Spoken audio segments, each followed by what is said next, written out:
Құранда маған қатты ұнайтын және өзіме қатты өткен әсер алған аяттардың бірі ол Тоха сүресінің 43-44 аяттары мынандай. اذهبا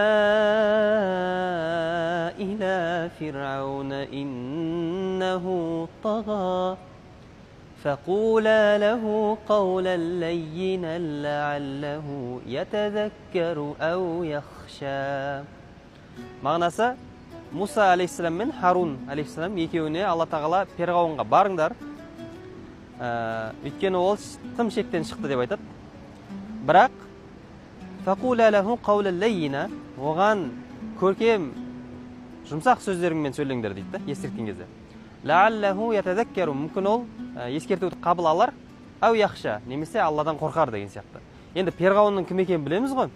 Перғауын деген кәдімгідей өте шектен шыққан, өзін мен құдаймын деп айтқан, құдаймен таласқан, соңында тозақи болған адамдардың бірі ғой, жер бетіндегі ең азғын болған.